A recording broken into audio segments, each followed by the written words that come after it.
Genocide Convention ki CHAHI humfutara taruk mapung PHARAKPAGA mari LEINANA All Manipur Working Journalists Union amadi Manipur International Youth Center ANINA SHINDUNA Media and International Humanitarian Law Haiba thimda KHANNA NEINABAGI Discourse Program ama masi Manipur Press Club ki THANGJIng holda Pangthokkhre thorom aduda All Manipur Working Journalists Union ki President Bijoy Kaksing Tabam EGM ki President Khomdram Khogendra, Department of Law Manipur University ki Head of Department Dr. Yumnam Premananda amadi EGM ki General Secretary Y Rupachandrana athoipa mithunglen sing oina saruk yakhi thorom aduga mari LEINANA All Manipur Working Journalists Union ki President Bijoy Kaksing Tabam na hai Manipur da fongliba pauche amadi electronic media sing asi thengkang kaya dagi khudong chadba pressure amadi threat kaya thengnaduna lakli Armed conflict laiba mafam amada pau loba amadi pau adu miyamda marik chumna yohanba haibase risk yamna wangba thabak amani mamang chahi gi me ahum dagi haurakhiba Manipur gi irang asidasu paumi singna conflict zone dagi pau long na bokot na bada aduki matik khudong chadaba thengnei khara sensitive oiba pau yaropa matamda lengak amadi maike kya dagi pau phongdana ba pressure amadi threat kaya ama lakpa thingnakhi madugi sumathakta field da pau lo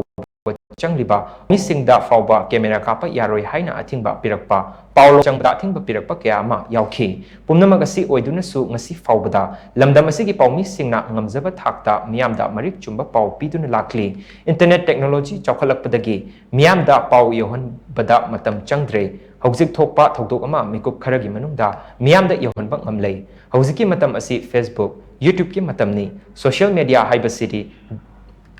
Do's and don'ts laitaba journalism ki ethics yaudaba medium amani medium asida pau ama hek lana sandokhibada maduna khunai asida yamna chawba mangjaba ma ohelakadoribani kudam oina red zone da thokliba thodok wathok sing filter tawdana social media ki platform da youtuber amadi social media influencers singna ro ina thagalakpa asina achauba akaiba ama piri masi aikhoi bhav taminaba chumgani media haibasiga social media haibasiga yamna khenai media dadi PCI gi do's and don'ts kaya amana pullaga chadli adubu social media haibasidadi do's and don'ts laitabana yamna khudong thiningai oi Manipur gi asigumba luraba fibam asida video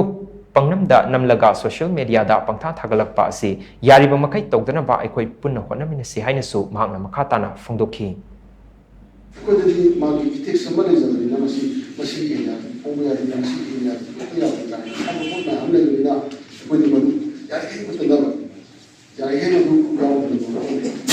ina mita works ina sapala kodi madu YouTuber map to the YouTuber map sabang namal ko mathap thagala ba ndi praja ni na moi YouTuber map na tuna mathap thagala ni khabar ko ni no jam chole hai kone te ne ko sile ko da ta ko press council media mai to ngam do's and don'ts lady adagi no map dai adagi bhar ko di localization ko na china si ko pe si ya de si ha pe do's and don'ts map dai ko ngam san da ko nei adaga moya mona ke mobile ba ka display ko na param da samjal ko ta da phado ga unedited version na phado ga prasa ko da studio am chon ma ngo ni ko ya shen khai ngo ni ko ni krem ni ma ni